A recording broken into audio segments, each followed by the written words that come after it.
Ben là, je suis, disons, au milieu des années 2000, donc vers 2005, 6, 7. Là, la question des accommodements raisonnables se pose au Québec parce que nous avons entendu parler de cas. Je vous donne un cas particulier et qui touche les musulmans. Une famille musulmane d'une ville en banlieue de Montréal demandait à ce que ses enfants soient exemptés d'un cours de musique. Alors, c'est anecdotique, mais quand on a 1, 2, 3, 10, 30 cas et qui sont de toute nature, là, on commence à se demander, et je crois que c'est normal qu'une société se pose la question, si c'est cet échantillon de 10 personnes est reportable à la centaine de milliers, c'est un problème d'avoir des musulmans au Québec, comme en Amérique du Nord, si cet échantillon est vrai pour le reste. Et c'est normal qu'on se questionne pour savoir est-ce que c'est représentatif ou c'est des groupuscules. La recherche, l'émerge à ce moment-là, c'est un pur hasard. Et pour en savoir plus, effectivement, j'ai dû faire, et c'est notre chance en Amérique, au Canada, nous avons des recensements qui posent un nombre extrêmement grand de questions aux personnes, à tous les citoyens canadiens à chaque 10 ans, qui leur demandent la langue qu'ils parlent, les revenus qu'ils sont, s'ils sont propriétaires de maison ou pas. Et là, on a un pédigré extrêmement important et intéressant. Et j'ai remarqué exactement. J'ai remarqué, professeur Castel, qu'ici au Québec, au Canada en général, j'ai été également à Ottawa, et j'ai suivi de l'intérieur du Parlement fédéral, donc du Parlement, de la Chambre des communes, j'ai suivi un débat contradictoire entre l'opposition du NPD et le gouvernement actuel. Une chose m'a frappé, l'actualisation permanente des chiffres, des statistiques et la précision aussi. Et on peut le demander partout, et on a les chiffres. Ça, par contre, en Europe, par exemple, pour ne pas parler de nos pays qui restent sous-développés, voire même manipulateurs des chiffres, il y a une grande différence entre vous et l'Europe en matière de recensement, d'analyse statistique, de chiffres et d'actualisation. On peut avoir sur n'importe quel phénomène les derniers chiffres de 2011. Et c'est des chiffres publics. Alors encore une fois, je trouve que vous avez, pour quelqu'un qui se promène, vous avez une très bonne lecture des choses. Effectivement, ça peut devenir une obsession, mais justement grâce au recensement, mais par d'autres méthodes aussi, des sondages et autres. Je ne dirais pas qu'on a l'obsession des chiffres, mais les chiffres sont vraiment dans notre vie. Et par contre, ça nous permet de ne pas trop dérailler. Si on a les chiffres sur le chômage, si on a aussi sur le profil, le nombre de Maghrébins qui ont un diplôme universitaire, on a des chiffres.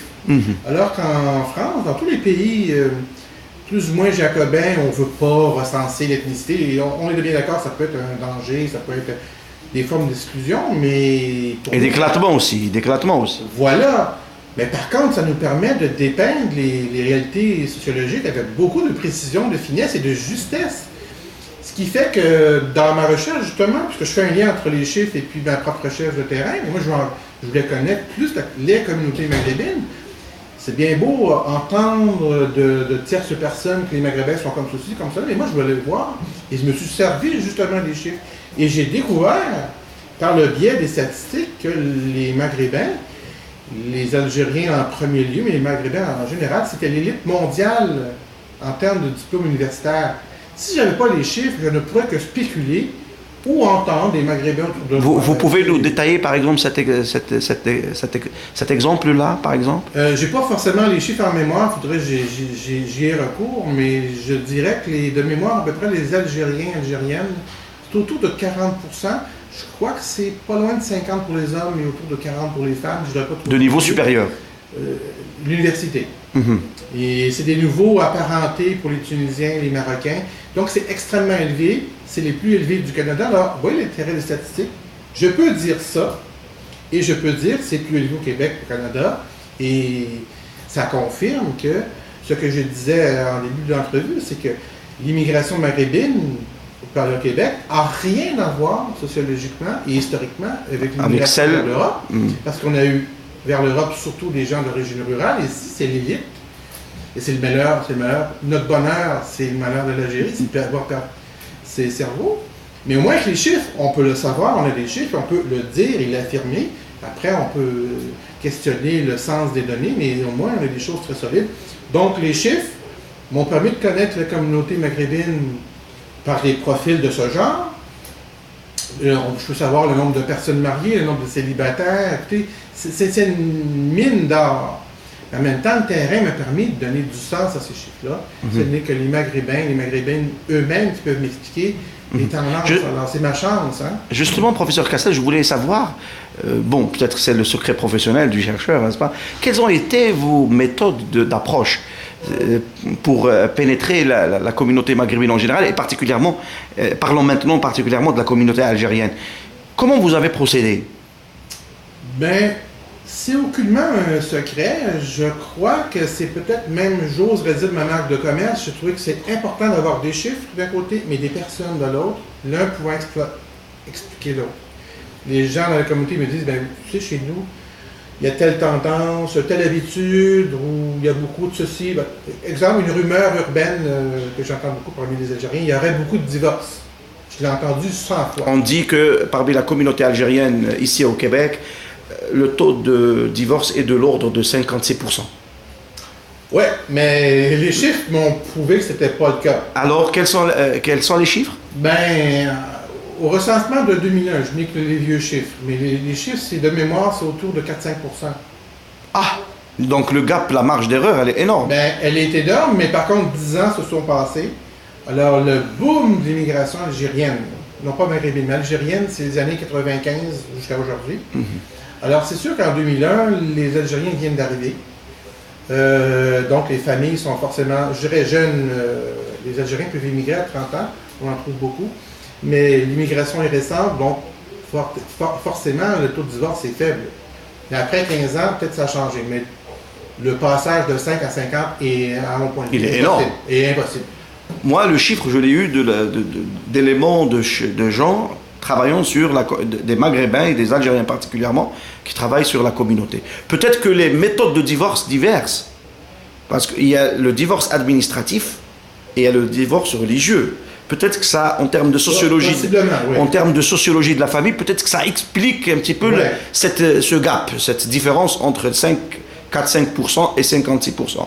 Mais je répète, le 5%, c'est quand même... Il est ancien, ça fait plus ans, entre 2 ans d'implantation au Québec puis 15. Mais vous êtes d'accord que l'une des communautés qui connaît l'un des taux les plus importants de chômage est la communauté algérienne ici au Québec. On dit que, et je parle sous votre contrôle, que le taux est de l'ordre de 30%. Ça c'est tout à fait juste. Encore une fois, les statistiques me corroborent ça. Alors donc, la question du divorce devrait être poussée plus avant, avec les autres recensements, d'autres méthodes, et tout ce que vous soulevez est juste. Donc, il faudra aller voir plus. Maintenant, pour ce chômage, ben, ça, il n'y a pas de mystère. On le sait déjà depuis 2001, c'est à peu près ça. Est-ce que c'est dû à l'exclusion, à la marginalité, à l'inadaptation, à l'inadéquation des diplômes d'Algériens venus s'installer à partir des années 95-2000 ici au Canada? Ou est-ce que c'est des choix aussi, parce que des gens qui font d'autres choix, à faire du travail dans le noir au lieu d'aller dans des entreprises, être déclarés, etc., avec des salaires affichés ou autres? C'est quoi la raison de ce taux? Est-ce que c'est un chiffre économique réel ou c'est un chiffre politique et culturel? Non, les chiffres en question en général sur le chômage sont corrects, c'est pas des chiffres politiques, c'est des chiffres malheureusement économiques. Par contre, j'évite, c'est une question que je dirais grave, mais au sens, c'est sérieux.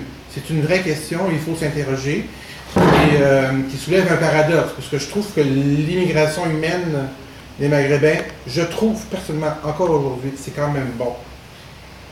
Il faudrait travailler les liens entre les communautés, il y a plein de choses à faire, mais c'est beaucoup plus harmonieux que ça peut être en Europe. Par contre, le chômage vient comme nous dire l'inverse. Alors moi, j'évite, à ce stade-ci de mes recherches, de trouver des réponses, j'essaie de formuler des questions et des hypothèses de travail. Alors, bien entendu, plusieurs chercheurs de divers horizons, que ce soit en sociologie, mais en travail social aussi, se sont intéressés et interrogés sur ce problème gravissime. Gravissime parce que la communauté ne pourra pas tenir comme ça très longtemps. En tant que Québécois, je trouve qu'on n'a pas les moyens de les perdre, parce que c'est l'élite universitaire et ainsi de suite. Mais et vous n'avez pas également les moyens de les retenir? Oui, on peut dire ça aussi, mais moi je dirais en tant que société, c'est quand même une population intéressante qu'il faut garder. Mais malheureusement, je suis un des rares à être au courant de ça. La recherche le sait, mais la population n'est pas du tout, ne connaît pas du tout la communauté ni musulmane, ni arabe, ni algérienne. On n'en sait rien. Ce profil que je peux vous exposer, c'est pas connu. La moyenne des gens, vous voyez, le fossé qu'il y a entre le regard qu'on peut avoir sur l'autre et la réalité. Mais le chômage est très juste et il ne peut plus durer, et en plus, ça va créer des maux sociaux, et ainsi de suite. Mhm. Alors, je trouve qu'il faut s'y atteler tout de suite. Bon, pour ne pas perdre des gens qui vont aller ailleurs, mais en même temps, pour pas que les situations s'enveniment et qu'on se retrouve avec des ghettos mentaux. Je ne crois pas beaucoup aux ghettos géographiques. Montréal n'est pas une ville où il y a des ghettos, mais aux ghettos mentaux, c'est un risque. Et puis, les ghettos mentaux d'une communauté alimentent l'extrême droite de l'autre côté. Donc, il faut s'y atteler tout de suite. Donc, la première hypothèse, on n'a pas le choix de la soulever, ça serait la discrimination. Je crois que je ne vous lance pas un grand scoop en disant que les communautés arabes ne sont pas toujours bien accueillies partout en Occident, pour les raisons que l'on sait, soit liées à la géopolitique, soit liées au regard des Arabes, soit au regard lié à l'islamisme. Ben voilà. L'islamisme est une chose, mais même la religion, parce que certains croient que même le fait d'appartenir à une religion non chrétienne nuit à l'intégration sociale, et ainsi de suite. Mais donc la discrimination joue partout dans le monde, hein, même dans le monde arabe, ça existe. Alors forcément, ça joue. On ne peut pas nier qu'il y a l'islamophobie, l'arabophobie. Donc vous avez remarqué, professeur Castel, donc vous avez remarqué un problème, ce problème d'exclusion comme hypothèse 1, qui se répercute sur les problèmes d'intégration de la communauté, par exemple, algérienne au Québec. Alors, quand je vous dis que c'est la première qu'il faut regarder, je ne fais que dire que c'est la première qu'il faut regarder. Ah! Je ne dis pas que c'est la plus importante. C'est là où la recherche est en débat. Parce que, écoutez, si les Arabes, les Maghrébins, les musulmans ont de la difficulté à trouver du travail, on doit bien soupçonner que c'est l'arabité, la langue ou l'origine géographique ou la religion qui fait problème. Il faut au moins regarder ça en premier lieu et éventuellement regarder d'autres par la suite. Alors c'est certain, on a des témoignages, il y a des rapports de recherche qui témoignent d'une difficulté qu'ont rencontré certaines personnes à trouver du travail. Donc on ne peut pas dire que c'est pas vrai. Oui, on m'a raconté dans mes discussions avec la communauté, on m'a raconté que quelqu'un qui a été demandé un travail avec son identité réelle, il n'a pas été accepté. Il a juste changé avec le même CV, avec la même demande, il a juste changé le nom, il a mis, je ne sais quoi, Michel Tremblay, par exemple. Je dis Tremblay parce que la famille Tremblay au Canada est une des familles fondatrices, n'est-ce pas? Et il a été automatiquement accepté. On rajoute qu'il a été déposé plainte, il a eu gain de cause au niveau de la justice, et il a eu plus de 20 000 $ de dommages et intérêts. Et là, on pose la question de la justice sociale dans un pays de diversité culturelle, ethnique, religieuse, etc. C'est-à-dire la justice d'un système politique, la justice d'un mode de vie, d'un modèle de vie, etc. ici au Canada. Donc, vous allez publier très très prochainement un article sur les Algériens au Québec. Le livre rapport sur le rapport du Grimaire, donc sur l'apport de la religion, de la religiosité, de la religion musulmane dans l'intégration dans la société québécoise et montréalaise en particulier, va sortir également le 16 de mois de février. Alors, quelles sont vos conclusions dans cet article et dans ce travail de recherche sur, par exemple, la communauté algérienne à Montréal en général et au Québec, à Montréal en particulier, au Québec en général? Alors, si je reprends la question de l'intégration, donc l'intégration économique, je disais que la discrimination doit être soulevée, et ça, on ne peut pas nier que ça existe, c'est le cas que vous évoquez. Il est triste, mais en même temps sympathique, parce que du point de vue de la législation, on a sévi. Ça veut dire que moralement, on ne peut pas accepter cette discrimination-là. Alors, vous voyez, il y a cet aspect-là qui est intéressant, donc, mais je crois que la recherche montre que le problème numéro 1 est davantage l'influence de ce qu'on appelle, nous, les ordres professionnels. Ça, c'est, à mon point de vue, le numéro un. C'est lorsqu'un Algérien immigre avec un diplôme d'ingénieur, il n'est pas dit qu'ici, l'ordre professionnel des ingénieurs reconnaisse l'équivalence du diplôme. Alors ça, c'est le problème majeur. Tous les chercheurs savent, ils doivent refaire une partie de leurs études, etc., comme la communauté des médecins, par exemple. Voilà. Mais ce n'est pas forcément lié, je l'ai remarqué, dans l'association des médecins étrangers au Québec, dont la présidente n'était que Mme Jawida Salah, qui est devenue députée fédérale, et la vice-présidente est docteur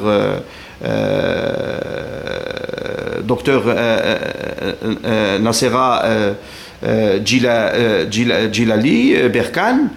Ils ont remarqué qu'en fait, ces normes, ces lois, cette démarche était imposable et toujours imposable à l'ensemble des étrangers, y compris des médecins qui viennent de France, y compris des médecins qui viennent d'Espagne, d'Italie ou d'autres cultures. C'est-à-dire en fait que la règle était pour tout le monde, pas forcément pour des gens qui viennent de sphères culturelles ou ethniques ou religieuses, maghrébines ou moyen-orientales ou autres.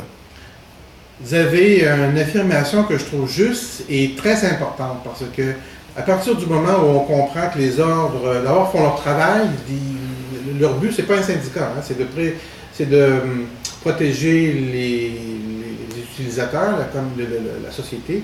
Donc, il faut être certain qu'un ingénieur, un médecin, les mêmes venant de l'étranger, les mêmes connaissances, les mêmes standards que ceux d'ici.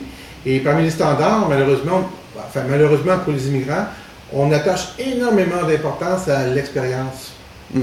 Ce qui n'est pas le cas nécessairement en Algérie, notamment à l'université. C'est que les universitaires d'ici, peu importe le domaine, mais dans les sciences dures, si vous voulez, sciences appliquées, l'ingénieur et ainsi de suite, médecins, ils ont des stages, donc ils ont une expérience déjà de travail avant de travailler à l'intérieur de leur cycle universitaire. En Algérie, me dit-on, ou dit-on dans certaines études, on met moins l'accent sur l'expérience.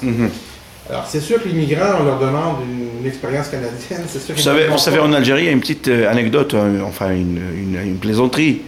Lorsque le système de l'emploi, les entreprises, etc., particulièrement le privé ou même le public, n'est-ce pas, il exige des nouveaux arrivants de l'université, de nouveaux diplômés. Il leur demande, oui, d'accord, on peut vous recruter, mais il vous faut de l'expérience. Alors les nouveaux diplômés leur disent, mais comment voulez-vous connaître de l'expérience alors qu'on n'a pas encore que vous ne nous offrez pas de boulot. Donc il y a une dialectique entre une expérience acquise et la nécessité d'employer des nouveaux diplômés. Ça pose problème. Alors, on en est là. Donc, c'est un système, c'est une façon de voir le travail nord-américaine qui a ses avantages nécessairement, mais c'est ses difficultés pour les immigrants. Mais par contre, vous avez dit une chose très juste, il faut faire attention parmi les gens rejetés. Et c'est tout à fait vrai, les Français, les Philippins, tout le monde passe par le même filtre et les mêmes difficultés, les Chinois et ainsi de suite. Le danger qu'il y a parmi certains Maghrébins, c'est attention, ça c'est de la discrimination, du racisme. Et là, on est dans le côté, l'autre versant des stéréotypes en train de monter. Et parfois, mon Dieu, voici une autre tangente qu'on pourrait prendre, mais autant les Québécois sont menacés par la vision française du Maghreb, autant les Maghrébins sont eux-mêmes victimes d'expériences européennes et projettent sur les Québécois la France. Et parfois, un employeur québécois qui se dit « je ne peux pas vous prendre pour X raison parce que vous n'avez pas l'expérience », il part en claquant la porte en disant « je suis discriminé, les Québécois sont racistes », alors c'est autre chose. Et je ne dis pas que c'est pas vrai qu'il n'y a pas de racisme, n'est-ce pas? Mais c'est très dangereux d'alimenter des stéréotypes des deux côtés du versant, et moi c'est mon travail numéro un. Mais donc on revient à la question de l'intégration, donc la question des ordres professionnels est très importante. Et si on veut ne voir que la discrimination, il faudra m'expliquer pourquoi 30% des Algériens n'ont pas de travail et seulement 17% des Tunisiens. Alors, ce que je cherche, les Tunisiens sont autant arabes que les autres, ou arabo-berbères, si on veut, et musulmans. C'est-à-dire qu'il y a d'autres critères, et je dirais que les Algériens sont victimes de leur succès, parce que ce sont c'est probablement parmi tous les musulmans confondus, les plus instruits avec les Iraniens. Alors, quand on a des diplômes, voire des diplômes, ça nous donne des opportunités qu'on n'aurait pas probablement en Europe et ailleurs, mais en même temps, il y a des blocages parce qu'on ne veut pas travailler dans n'importe quoi non plus.